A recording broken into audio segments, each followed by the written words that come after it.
Hello guys. Pragati this side. आज से हम लोग पढ़ने वाले हैं हिस्ट्री का chapter 1 which is the rise of nationalism in Europe. We will read this chapter in 6 units. First is French Revolution and the idea of nation. Second is the making of nationalism in Europe. Third is age of revolution. Fourth is unification of Germany, Italy and strange case of Britain. Fifth is visualizing the nation and sixth is nationalism and imperialism.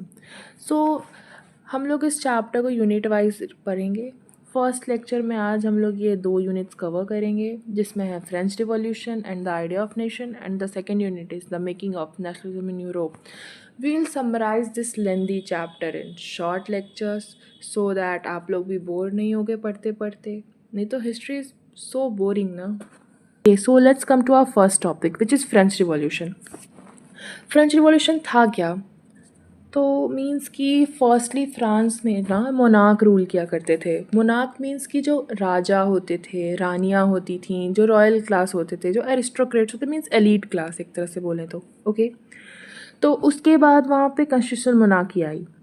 Constitutional monarchy means कि जो वहाँ की governing bodies थी वो राजा और रानी के साथ मिलके राइट्स बनाते थे, एक्ट्स पास करते थे, कुछ भी डिसीज़न लेना रहता था तो मीन्स कि वहाँ के जो राजा रानी थे वो और जो वहाँ की गवर्निंग बॉडी थी वो, ये दोनों मिलके डिसीजंस लिया करते थे. And in the end France become Republic. So Republic means जहाँ से हमने वो लिबर्टी, फ्रैटर्निटी एंड इक्वालिटी का कंसेप्ट देखा है तो वो फ्रांस से ही आया है. ओके, तो ये जो जर्नी है फ्रांस की फ्रॉम मोनार्क टू रिपब्लिक, इसी जर्नी को हम लोग फ्रेंच रिवॉल्यूशन कहते हैं.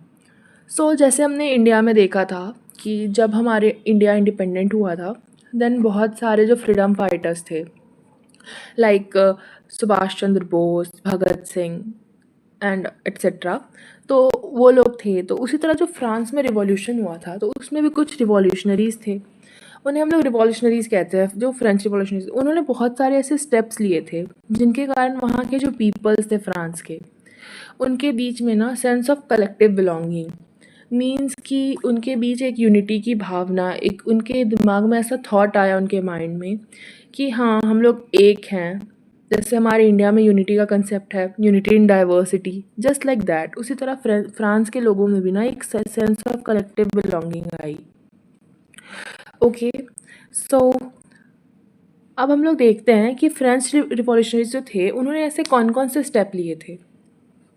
उनका फर्स्ट स्टेप था ला पैट्रे एंड ले सिटोयन. ला पैट्रे मीन्स कि हमारी इंडिया मदरलैंड है, मीन्स हम लोग इंडिया को मातृभूमि कहते हैं. Okay, just like that France के जो रिवॉल्यूशनरीज थे, मीन्स जो फ्रेंच रिवॉल्यूशनरीज थे, उन्होंने फ्रांस को बोला था फादरलैंड, मीन्स पैतृभूमि. ओके, एंड ले सिटोयन मतलब वहाँ के जो थे वो सिटीजन्स ही हुआ करते थे.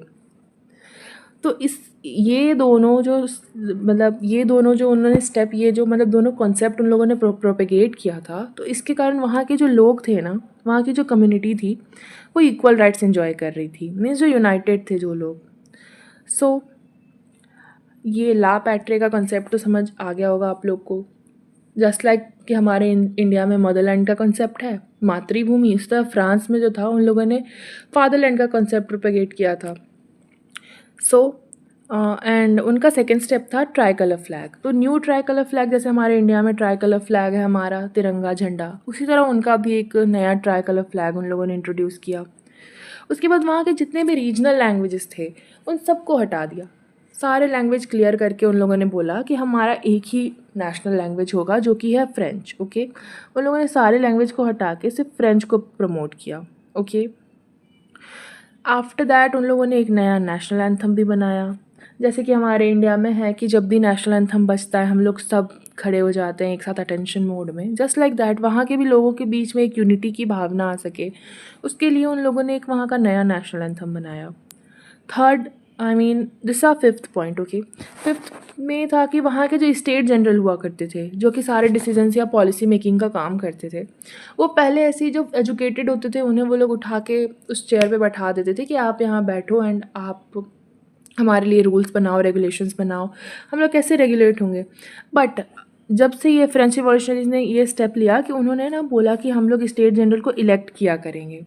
ओके, उसके बाद वहाँ पे सेंट्रल एडमिनिस्ट्रेटिव सिस्टम उन लोगों ने बनाया, जिसमें लेजिस्लेटिव, एग्जीक्यूटिव एंड जुडिशरी, जैसे हमारे इंडिया में है लेजिस्लेटिव है, एग्जीक्यूटिव है, जुडिशरी यानी सुप्रीम कोर्ट है, जस्ट लाइक दैट।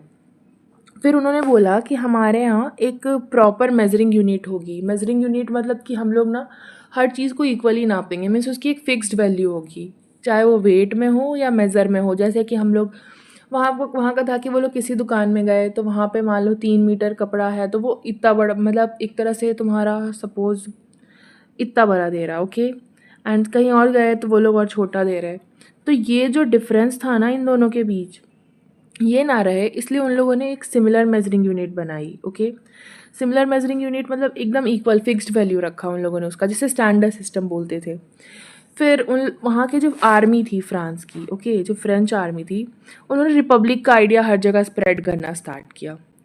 एंड जब ये सब चल रहा था, जब ये सब फ्रेंच रिवॉल्यूशनरी जो थे वो ये सारे स्टेप्स ले रहे थे, उसी टाइम फ्रांस में एंट्री हुई नेपोलियन की, okay. That very time Napoleon entered in France. जैसे ही फ्रांस में नेपोलियन आया तो फ्रांस जो डेमोक्रेटिक हो चुका था, मीन्स फ्रांस जो रिपब्लिक हो चुका था, मीन्स वहाँ पे उन लोगों ने अपनी एक प्रॉपर बॉडी बनाई थी, सेंट्रल एडमिनिस्ट्रेटिव सिस्टम था उन लोगों का, तो वो सब नेपोलियन ने फिर से ख़त्म करके वहाँ पे मोनार्क को ला दिया, वहाँ पे फिर से मोनार्क सेटअप हो गया, मतलब फिर से वहाँ राजा का रूल आ गया, ओके। देन नेपोलियन ने सिविल कोड ऑफ 1804, जिसे हम लोग नेपोलियनिक कोड ऑफ 1804 भी कहते हैं, वो इंट्रोड्यूस किया। उसके कुछ प्रोज थे, कुछ कॉन्स भी थे। प्रोज मीन्स होता है उसकी कुछ पॉजिटिव साइड्स, ये हो गया positive, and this one is negative, okay. तो सबसे पहले हम लोग देखते हैं कि इसके पॉजिटिव साइड्स कौन कौन सी हुआ करती थी, ठीक है। तो पहली उसकी पॉजिटिव साइड थी कि उन्होंने फ्यूडल सिस्टम को ना अबॉलिश कर दिया था। फ्यूडल सिस्टम मीन्स कि वहाँ के जो लैंडलॉर्ड हुआ करते थे, जिनके पास बहुत सारी ज़मीन हुआ करती थी, उनके पास जो बंधुआ मजदूर, मीन्स कि उन लोगों ने ना वहाँ के जो गरीब लोग थे, उन्हें अपने अंडर में वो लोग काम करवाते थे। मीन्स कि जो मतलब फ्यूडल लॉर्ड्स हुआ करते थे, उन लोगों ने फ्यूडलिज्म वहाँ पे बहुत ज़्यादा ही फैला के रखा था, जिसमें जो वहाँ के गरीब लोग थे, पीजेंट क्लास, वर्कर क्लास, वो लोग वहाँ पे मजबूर थे कि उन्हें वहाँ पे काम करना ही करना है लैंडलॉर्ड्स के अंदर में। Means they are bonded to work under them in, means just as example कि मीन्स कि कोई भी वर्किंग कंडीशन है, कुछ भी है वहाँ पे, तो मीन्स कि उन्हें फिर भी वहाँ काम करना ही करना है, जस्ट लाइक बंधुआ मजदूर, जैसे होता है ना कि वो बंधे हुए हैं कि यहाँ पे, और उनके पास कोई सेकेंडरी ऑप्शन अवेलेबल नहीं है, just like that. Third is transportation and communication system. So communication system means what, वहाँ पे उसने ट्रांसपोर्टेशन बहुत ज़्यादा ही वेल डेवलप्ड बना दिया था। कम्युनिकेशन सिस्टम भी उसने सही कर दिया था, जिससे आसानी होती थी लोगों को चीज़ें एक जगह से दूसरी जगह एक्सपोर्ट करने में। उसके बाद उसने प्रिविलेजेस जो होते हैं ना, मतलब जो बर्थ के बेसिस पे मिलते हैं, जैसे कि कोई अगर अमीर है तो वो अमीर रहेगा, प्रिविलेज्ड क्लास, तो उस सिस्टम को भी उसने अबॉलिश कर दिया। Fifth is equality before law, means कि लॉ के सामने, लॉ की नज़र में, मीन्स कानून की नज़र में कोई भी अमीर नहीं है, गरीब नहीं है, जो है सब बराबर है। Six is proper measuring unit introduce, means कि नेपोलियन ने ना एक प्रॉपर मेजरिंग यूनिट जो होती है, जैसे कि मैंने जस्ट अभी कुछ देर पहले एग्जांपल दिया था कि सपोजिंगली कोई ये 5 मीटर का कपड़ा है, ये कोई 3 मीटर का कपड़ा है, तो हर दुकान में अलग अलग दे रहा है, तो इस चीज़ को उसने अबॉलिश कर दिया। एंड देन उसने यहाँ पे एक प्रॉपर मेजरिंग यूनिट जो होती है कि इस चीज़ की वैल्यू फिक्स्ड रहेगी, वो वहाँ पे इंट्रोड्यूस किया, ओके। एंड इन सब चीज़ों से पीपल वहाँ के बहुत खुश थे, क्योंकि ये वहाँ के पॉजिटिव साइड्स थी उसकी, आई मीन नेपोलियनिक कोड की। And what about that negative side, तो निगेटिव साइड में हम लोग ये देख सकते हैं कि उसने सेंसरशिप इंट्रोड्यूस कर दी। सेंसरशिप मीन्स कि कुछ भी वहाँ से अगर, जैसे कि कुछ भी जो मतलब होता है ना कि कुछ भी अगर मार्केट में सेल हो रहा है, तो बिना वो राजा को दिखाए सेल नहीं हो सकता, जब तक उसे नेपोलियन पास नहीं करेगा तब तक वो चीज़ मार्केट में नहीं जाएगी।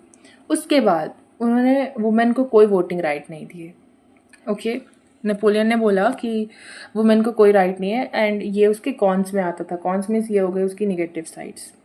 एंड थर्ड इज़ वुमेन को प्रॉपर्टी में कोई राइट नहीं है, okay. And the last one is कि उसने ना लोगों की फोर्सफुली आर्मी में रिक्रूटमेंट करवाई, मीन्स उसने फोर्सफुली लोगों को आर्मी में मतलब एक तरह से भर्ती करवाया और समथिंग, ओके। तो ये हो गए नेपोलियनिक कोड के हमारे pros and cons. Pros means हो गए हमारे positive side, and cons means हो गए नेगेटिव साइड, ओके।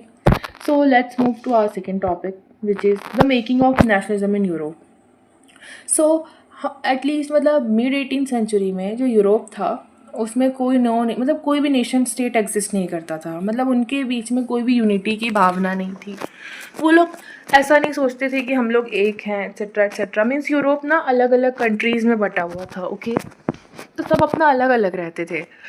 तो ये जो फ्रांस में जो रिवॉल्यूशन हुआ था तो उसकी जो चिंगारी थी वो पूरे यूरोप में फैली थी। जो आइडिया है लिबर्टी, फ्रैटर्निटी एंड इक्वालिटी का, रिपब्लिक का जो आइडिया है वो पूरे यूरोप में फैल रहा था धीरे धीरे। तो यहीं से हम लोग कहते हैं कि वहाँ पीपल के बीच में कोई भी आपका कलेक्टिव बिलोंगिंग क्या मतलब होता है ना, नेशनलिज्म का कोई भी सेंस नहीं था। वो लोग यूनाइट एक दूसरे को नहीं फील करते थे एक दूसरे के साथ। सो जस्ट लाइक कि पहले जैसे कि हमारे यहाँ जैसे जर्मनी था, तो जर्मनी पहले किंगडम्स में था। ओके, इटली डचेस में डिवाइडेड था एंड स्विट्ज़रलैंड जो था वो कैंटन्स में डिवाइडेड था। ये एक जस्ट एग्जाम्पल के लिए है। ओके, एंड उसके बाद हम लोग देखते हैं कि यूरोप की सोसाइटी कैसी थी। यूरोप की सोसाइटी जो थी वो दो टाइप के पीपल्स में डिवाइडेड थी। First one is aristocrat class which is the elite class, means जो रिच लोग थे। एंड सेकेंड इज़ पीजेंट, यानी जो पुअर लोग थे जिन्हें कुछ आइडिया नहीं था कि क्या होता है क्या नहीं होता है। मीन्स जिन्हें सिर्फ अपने अंडर में एलिट क्लास जो थे वो काम करवाते थे। तो उसके बाद 1750s में हमारा इंडस्ट्रियल रेवोल्यूशन होता है। ओके, एंड इस रिवॉल्यूशन में जो होता है ना, एजुकेटेड मिडिल क्लास का जन्म हुआ। एजुकेटेड मिडिल क्लास में कौन से लोग आते थे? जो डॉक्टर्स हो गए, जो क्लर्क हो गए, जो बिजनेसमैन हो गए, वो सारे आते थे हमारे एजुकेटेड मिडिल क्लास में। ओके, तो इन्होंने ना नेशनल यूनिटी का जो कंसेप्ट है वो पीजेंट्स को समझाया कि हमारे बीच एक यूनिटी होनी चाहिए जो कि लिबरल मतलब होता है ना, हमें जिसके कारण हमें लिबरलिज्म मीन्स कि हमें फ्रीडम मिलेगी। ओके, तो ये चीज़ ना ये जो एजुकेटेड मिडिल क्लास थे इन्होंने धीरे धीरे पीजेंट्स को समझाना, जो पुअर क्लास थे उन्हें समझाना स्टार्ट किया। उनके सामने ऐसा अपना पीओवी रखा, मीन्स पॉइंट ऑफ व्यू रखा कि हम लोग एक यूनाइटेड कंट्री हैं, हम लोग यूनाइट हो सकते हैं। हम लोग यूनाइट होके इन एरिस्टोक्रेट क्लास जो मतलब हायर क्लास है, जो हमारा बहुत टाइम से शोषण कर रहे हैं, हमें बहुत टाइम से मीन्स होता है ना बंधुआ मजदूरी हो गया, या फिर हमें बहुत टाइम से जो मीन्स होता है ना अपने अंडर में काम करवा रहे हैं वो हमें नहीं करवाएं। तो उन्होंने दो टाइप की फ्रीडम डिमांड की थी। जो एजुकेटेड मिडिल क्लास लोग थे ना, इन्होंने दो टाइप की फ्रीडम डिमांड की थी। First one is political freedom and second is economic freedom. तो पॉलिटिकल फ्रीडम में क्या होता है? पॉलिटिकल फ्रीडम मीन्स उन्हें चाहिए था फ्रीडम ऑफ इंडिविजुअल, कि हर इंडिविजुअल जो है उसे अपनी मतलब प्राइवेसी का अधिकार है। Okay, second is equality before law. Okay, and equality before law की मतलब कानून के नज़र में सब बराबर है। Third point is government by consent, means कि उन जो मिडिल क्लास थे, एजुकेटेड मिडिल क्लास थे, उन लोगों ने बोला कि गवर्नमेंट बनेगी बट वो हमारे कंसेंट से बनेगी। बट यहाँ पे उन लोगों ने एक एक्सेप्शन दे दिया कि जो राइट टू वोट है और जो राइट टू गेट इलेक्टेड है वो मीन्स कि मतलब होता है ना कि जो भी लोग इलेक्ट होंगे या जो लोग वोट देंगे उनमें वही लोग होंगे जो कि प्रॉपर्टी ओन करते हैं। ओके, जो लोग कोई प्रॉपर्टी ओन नहीं करते उनके पास ये सारी कोई भी राइट्स नहीं होंगी, एंड जो वुमेन है उनके पास भी ये सारी राइट्स नहीं होंगी कि वो लोग मीन्स गवर्नमेंट बना सकें। ओके, इकोनॉमिक फ्रीडम में कौन कौन सी फ्रीडम्स आती हैं? फ्रीडम ऑफ मार्केट, मीन्स होता है ना कि मार्केट पे गवर्नमेंट का कोई कंट्रोल नहीं रहेगा। और जो स्टेट इम्पोज, एंड वो लोग ना स्टेट इम्पोज रेस्ट्रिक्शन, जैसे कि मान लो ये एक स्टेट है, ये एक स्टेट है, ये एक स्टेट है, ये एक स्टेट है। ओके, तो मीन्स कि लेट्स ड्रॉ दिस अगेन, ये एक स्टेट है, ये एक स्टेट है, ये एक स्टेट है, ये एक स्टेट है। तो जब भी कोई ऐसे मीन्स की होता है ना, कोई भी चीज़ एक जगह से दूसरी जगह इंपोर्ट होती है तो पहले वो इस स्टेट से क्रॉस करेगी, फिर इससे, फिर इससे, फिर इससे, ऐसे करके वो सारे स्टेट से क्रॉस करेगी। देन हर स्टेट पे उन्हें ना कुछ प्रॉपर टैक्स सब जमा करना होता है। ओके, जबकि ये पूरा एक ही कंट्री में आ रहा है, स्टिल उन्हें हर स्टेट से क्रॉस करते वक्त ना कुछ कुछ टैक्स यहाँ यहाँ यहाँ यहाँ ऐसे करके जमा करना पड़ता था, पे करना पड़ता था। सो उन लोगों ने ये जो स्टेट इम्पोज रेस्ट्रिक्शन है ना इन्हें हटा दिया। ओके, उसके बाद 1834 में ना कस्टम यूनियन हुआ, कस्टम यूनियन बना जिसे जॉल्वराइन कहते हैं, जो प्रशिया में बना था। ओके, और यूरोप की जो 30 करेंसीज थी उसे रिड्यूस करके सिर्फ 2 कर दिया गया था। पहले यूरोप में अलग अलग जो कंट्रीज़ थे वो अलग अलग अपनी करेंसीज यूज़ करती थी। मीन्स कि जैसे मैंने बताया कि यहाँ पे एक स्टेट, यहाँ पे एक, यहाँ पे एक, यहाँ पे एक, यहाँ पे एक, तो हर स्टेट की जो होती थी ना वो अपनी अपनी पर्टिकुलर करेंसी होती थी। तो जब भी कोई भी गुड है तो वो एक जगह से अगर दूसरी जगह ट्रैवल कर रहा है तो इस स्टेट की वैल्यू अलग, इस स्टेट की वैल्यू अलग, इसकी वैल्यू अलग, तो इस तरह ये सारे स्टेट की वैल्यू अलग अलग हुआ करती थी। तो उन लोगों ने ना जो इतनी 30 करेंसीज थी उन्हें रिड्यूस करके 2 कर दिया। कितना कर दिया? 2।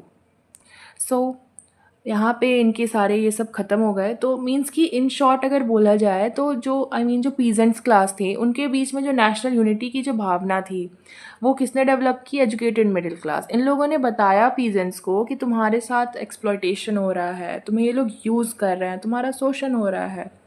सो इफ़ अगर ये एजुकेटेड मिडिल क्लास का जन्म नहीं हुआ था इंडस्ट्रियल रेवोल्यूशन के साथ तो आज तक पीजेंट्स वगैरह का जो पुअर क्लास है, उनका एलीट क्लास जो है वो शोषण कर ही रहा होता।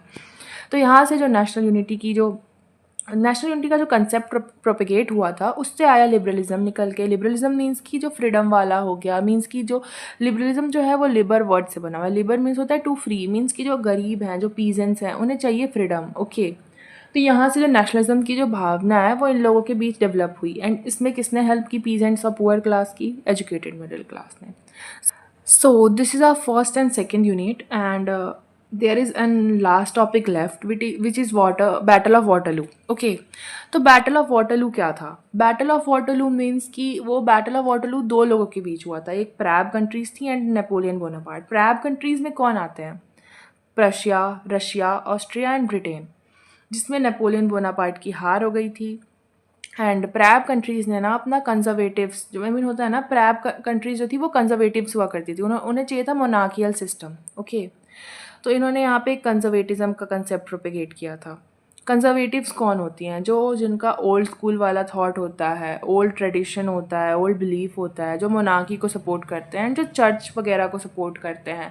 पहले उधर साइड रोम साइड में कैथोलिक चर्चेस चला करती थी, वही कैथोलिक चर्चेस की यहाँ बात हो रही है। ओके, सो यहाँ तक हमारा आज का टॉपिक ख़त्म होता है। एंड इसमें हम लोग एक और टॉपिक पढ़ेंगे जो कि अब ट्रीटी ऑफ वेना। जब ये बैटल ये लोग हारे थे तो इसमें यहाँ पे इन लोगों ने ट्रीटी ऑफ वेना साइन की थी। ओके, तो इस टॉपिक को हम लोग नेक्स्ट लेक्चर में कवर करेंगे। आज के लिए इतना ही। सो मिलते हैं हम लोग नेक्स्ट वीडियो में।